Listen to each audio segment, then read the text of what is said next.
relation to an infinitesimally tiny speck should be termed an ascent, the most glorious intellectual climb.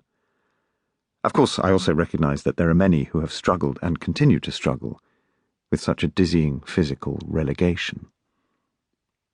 John Updike once wrote that astronomy is what we have now instead of theology. The terrors are less, but the comforts are nil. For me, the choice between fear and elation is a matter of perspective, and it is a central aim of this book to make the case for elation. This may appear at first sight to be a difficult challenge. The very title, Human Universe, appears to demonstrate an unjustifiable solipsism.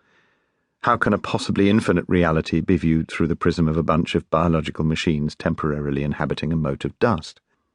My answer to that is that Human Universe is a love letter to humanity, because our mote of dust is the only place where love certainly exists. This sounds like a return to the anthropocentric vision we held for so long, and which science has done so much to destroy in a million humble cuts. Perhaps. But let me offer an alternative view. There is only one corner of the universe where we know for sure that the laws of nature have conspired to produce a species capable of transcending the physical bounds of a single life, and developing a library of knowledge beyond the capacity of 1,000,000 individual brains, which contains a precise description of our location in space and time. We know our place, and that makes us valuable, and at least in our local cosmic neighborhood, unique.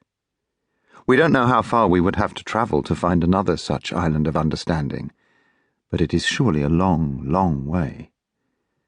This makes the human race worth celebrating, our library worth nurturing, and our existence worth protecting. Building on these ideas, my view is that we humans represent an isolated island of meaning in a meaningless universe. And I should immediately clarify what I mean by meaningless. I see no reason for the existence of the universe in a teleological sense. There is surely no final cause or purpose. Rather, I think that meaning is an emergent property. It appeared on Earth when the brains of our ancestors became large enough to allow for primitive culture, probably between 3 and 4 million years ago, with the emergence of Australopithecus in the Rift Valley. There are surely other intelligent beings in the billions of galaxies beyond the Milky Way, and if the modern theory of eternal inflation is correct, then there is an infinite number of inhabited worlds in the multiverse beyond the horizon.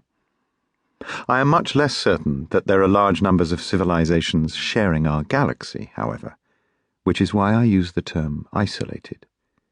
If we are currently alone in the Milky Way, then the vast distances between the galaxies probably mean that we will never get to discuss our situation with anyone else.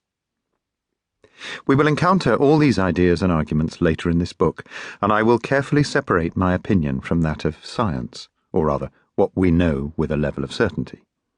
But it is worth noting that the modern picture of a vast and possibly infinite cosmos, populated with uncountable worlds, has a long and violent history, and the often visceral reaction to the physical demotion of humanity lays bare deeply held prejudices and comfortable assumptions that sit, perhaps, at the core of our being. It seems appropriate, therefore, to begin this tour of the human universe with a controversial figure whose life and death resonates with many of these intellectual and emotional challenges. Giordano Bruno is as famous for his death as for his life and work. On the 17th of February 1600, his tongue pinioned to prevent him from repeating his heresy, which recalls the stoning scene in Monty Python's Life of Brian when the admonishment, "You're only making it worse for yourself," is correctly observed to be an empty threat. Bruno was burned at the stake in the Campo dei Fiori in Rome, and his ashes thrown into the Tiber. His crimes were numerous and included heretical ideas such as denying the divinity of Jesus.